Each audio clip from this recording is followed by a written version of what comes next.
Welcome back to another episode of 40 Facts About the 40K Universe. I am your host, Gershwan, and you are watching One Mind Syndicate. Today we continue talking about the Thousand Suns as we get into the cults of the Thousand Suns. If you're new to the channel, subscribe. We post Warhammer 40K content every single day, and if you have any suggestions, just comment down below. But with that said, let's get into 40 facts on the cults of the Thousand Suns. The cults of the Thousand Suns were first created during the Great Crusade, and they were composed of psykers within the Thousand Sun Space Marine Legion, who specialized in certain psychic and sorcerous disciplines. Though some Thousand Sons Astartes never developed any measurable amount of psychic ability after being implanted with the Legion's gene seed, the majority did develop some form of psychic ability, just like their Primarch Magnus the Red, soon after completing the transformation process. The Legion used these 5 different cults to develop and improve the abilities of the often powerful psykers found amidst the Legion's ranks. Membership within these cults was determined regardless of the fellowship or chapter to which each Astarte belonged to, since cult membership was based upon the psychic ability for which a Thousand Sons Astarte displayed the most affinity. Each fellowship of the Thousand Sons was usually made up of Astartes coming from all 5 of these cults within the Legion, though it was not unheard of for a fellowship's membership to be dominated by the members of just one of the cults. The 5 cults had been founded within the Legion by the 9 original members of Magnus the Red's inner circle, or Cabal, who were collectively known as the Rahadi. The Rahadi had each earned mastery in one of the 5 recognized psychic disciplines. Each cult was formed to further the development of one of the recognized psychic aptitudes. The Athenians focused on telepathy. The Corvidae sought to develop their own precognitive abilities. The Pavoni learned to make use of physiokinesis, the mental manipulation of one's own physiological processes. The Pyrae plumbed the secrets of fire, a discipline called pyrokinesis, and the Raptora mastered the potent powers of telekinesis. The leader of each cult bore the rank of Magister Templi.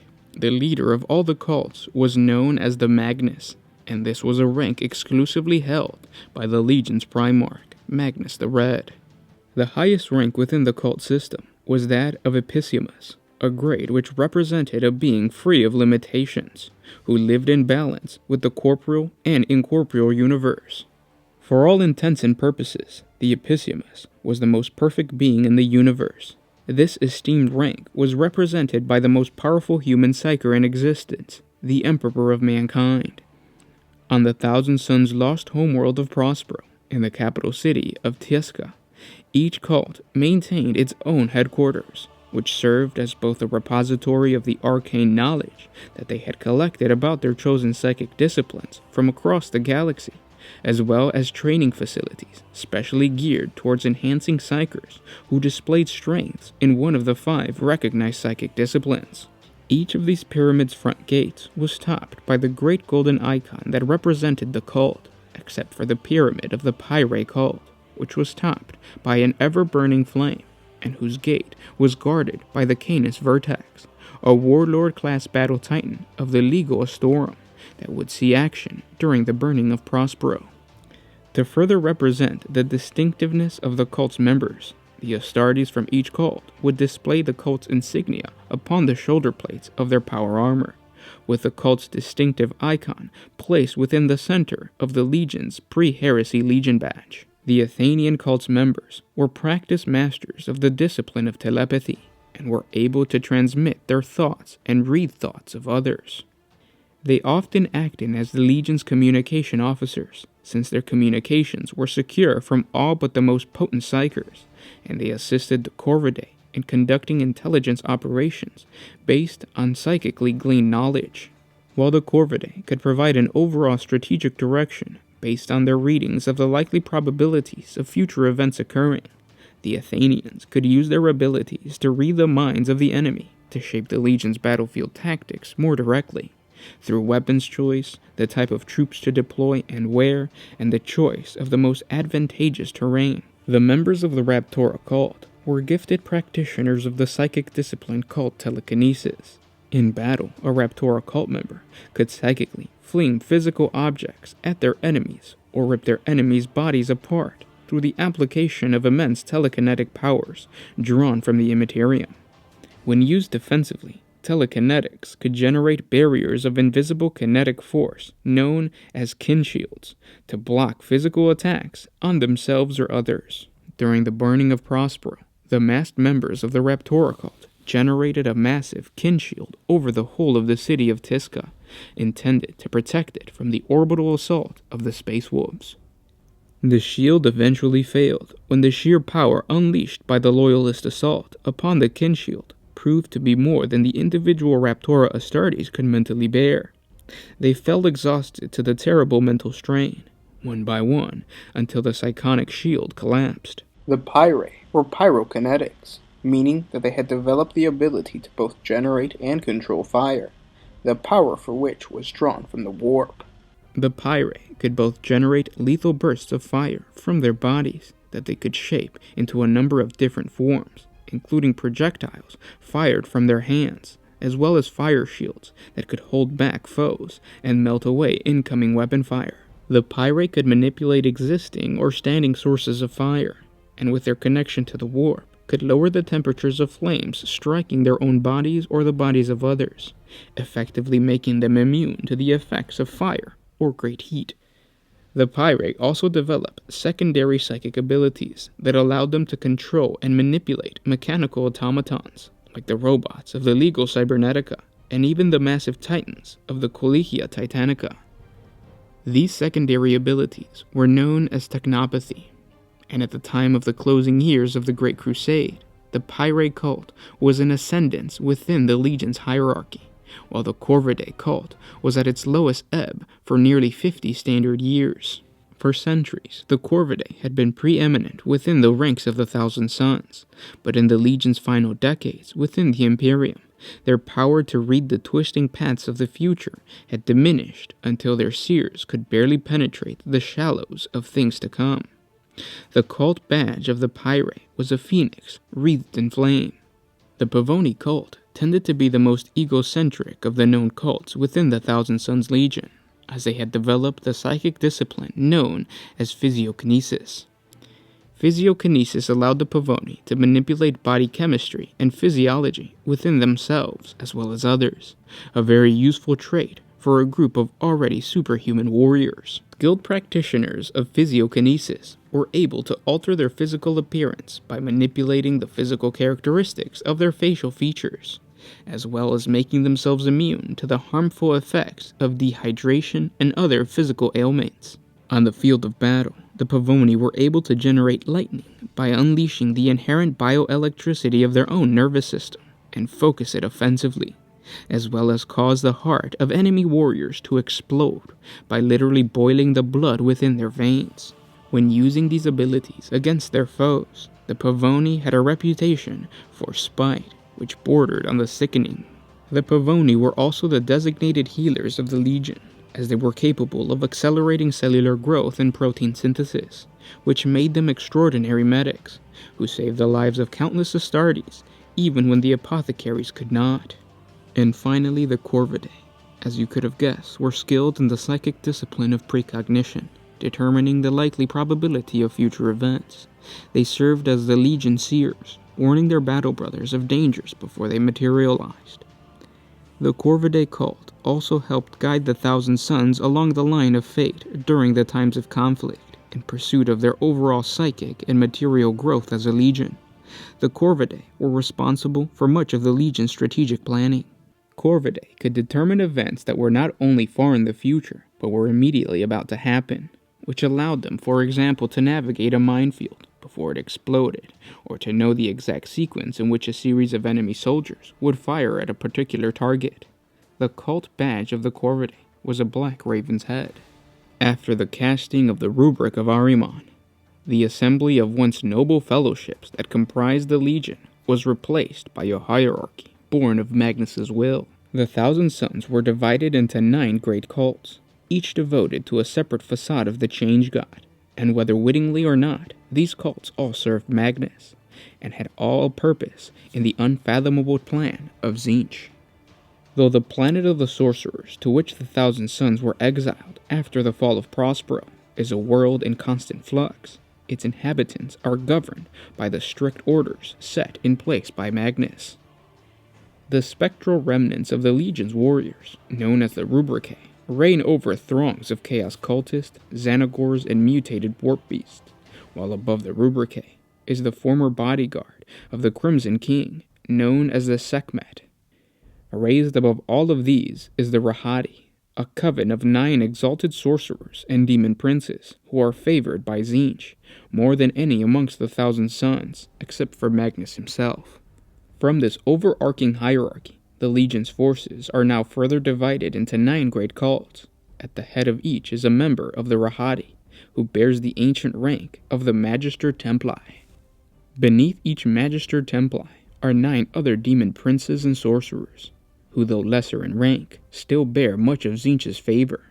These 9 steer the cult along the ever-changing path of faith. These sorcerers hold lower positions in the cult, and along with troops, tanks, mutants, and demon engines, are capable of claiming vast swaths of real space for their cult's masters. Each cult has worlds from which they draw resources and magical energy, and populous planets to provide them with constant streams of cultist soldiers, slaves, and subjects for their arcane experiments.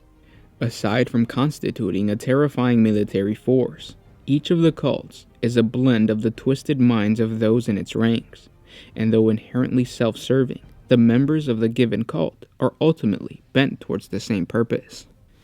To a mortal mind untouched by Tzeentch's corruption, the complex plan laid out by these cults is utterly unfathomable, but to the Thousand Sons, they are both a form of profane worship and route to vengeance over the Imperium of Man. Often the goals of a given cult will undermine or even contradict those of others. As such, the cults are wary of one another, and alliances between them are ever shifting. The power and influx of each is also in constant flux, with every cult going through cycles of activity and inactivity, as befits their inscrutable plans. It is extremely rare for the entirety of the cult to deploy in a singular war zone, though when this does happen, the fabric of reality quakes in their presence.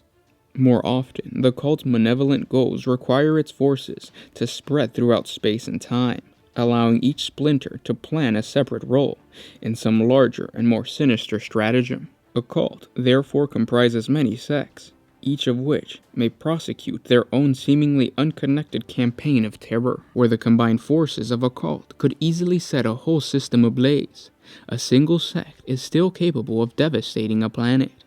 Often several sects will launch simultaneous strikes across the larger tracts of real space, plunging entire subsectors into disarray and panic. As nearby worlds send reinforcements to the embattled planets, more Thousand Sons appear to attack where defenses have been stretched to breaking points. Devastating as they are, these attacks rarely give any clue as to the ultimate goal of the cult. A sect is made up of multiple warbands called thrall bands within the Legion, which can also act independently of each other. With several units of Thousand Sons bolstered by the auxiliary troops and vehicles, a single thrall band could obliterate an enemy fortress or turn a city into a blazing pyre. A number of thrall bands operate in complete isolation. Some have been exiled from the planet of the sorcerers, while others choose to leave to pursue their own ends. But even these forces ultimately serve the goals of one of the 9,000 Sons cults, whether they themselves know it or not. The Cult of Change is anathema to order. They are the great unravelers, launching their armies wherever civilizations and reason exist. Similarly, in place of utter anarchy, the cult appears to impose their ever-shifting will. The Cult of Duplicity is unique within the Legion, in that it both is and is not guided by a unified desire. The sorcerers of this cult are by their very nature deceivers, at once appearing fractured and singular in their purpose. As such, it is impossible to know whether the sects within the cult are acting independently or as part of a singular, terrifying plan. The Cult of Knowledge is drawn to the many rare and unknown objects hidden throughout the galaxy, particularly tomes of eldritch learnings, dark secrets, and paradoxical logics. Through such lore, the cult is able to extrapolate the weakness in their enemies and in the fabric of reality itself. The Cult of Magic is dedicated to the pure and unfettered use of sorcery. Their bloody campaigns are launched to secure arcane objects held by Imperio, Xeno, and other Chaos forces. These artifacts are then used as foci in the weaving of devastating spells. The Cult of Manipulation is deceptive, using its tendrilled web of influence to sway the actions of its enemies. Vast networks of mortal and demonic spies allow the cult to oversee their plots as they unfold through assassination, possession, and the wreaking of pure havoc. The Cult of Mutation embodies the transfiguring aspect of Tzeentch. Not only do they embrace the warping of flesh, but also the warping of reality itself. By their hands, civilized planets are transferred into demon worlds, and entire populations molded into grotesque abominations. The Cult of Prophecy is guided by whispers that bleed from the warp. From these they divine the outcomes of multiple futures, and seek out events that can be twisted to their own purpose. The Cult of Scheming is perhaps the most insidious of the cults, for the creation of convoluted plots is to them a form of profane worship. Every conquest and withdrawal is a perfectly planned maneuver, a single step that leads towards some unseen master stroke. The Cult of Time is enthralled by the future, as well as the present and past. They view the flow of time as an unwrought resource that can be shaped into a weapon. By their victories, ripples are sent both forward and backward in time, so that their enemies may be defeated before they can even engage. And those were 40 facts on the cults of the Thousand Suns. Hashtag Magnus did nothing wrong. I hope you guys enjoyed this video. If you did, share it with your friends on Facebook, Twitter, whatever social media you guys use. It's really important to share because the Thousand Suns is probably one of the better Chaos Space Marine chapters. They're right up there as my favorite, up there with... No, actually they are my favorite, because if you look at the Khorne Berserkers, they're cool, but they're very simplistic in their lore and their appearance. Slaanesh doesn't really have anything concrete to dig into, and Nurgle's just gross. Nobody likes small holes, so we can just kick them out. So it's important for you to spread the lore of the Thousand Suns, because they are a really cool chapter. It's divided into, like, you know, really good sects, and on top of that, you have the Rubric of Ahriman, or that whole story. If you haven't checked that out, click the link down in the description below, which will take you to that video. So they are a really interesting chapter. And throughout the entire reading, all I was thinking about is, how do the sects play into the Blood Ravens? If you don't know, the theory or the speculation is that the Blood Ravens, which is the Loyalist Space Marine chapter of the Dawn of War series, they are a successor chapter to the Thousand Suns. So back in 30K, Magnus had, you know, fleets or chapters or portions of chapters away from Prospero. So they weren't on the homeworld. They were out doing some other, you know, deed for the chapter, or the Legion, I should say. And that separate company, or that separate unit, was not there during the burning of Prospero. So when the Space Wolves arrived, attacked the planet, and then Tzeentch came to Magnus and turned him to chaos, those few Thousand Suns that were away from Prospero did not turn to chaos. As time progressed, those individuals, or those Thousand Suns, became the Blood Ravens.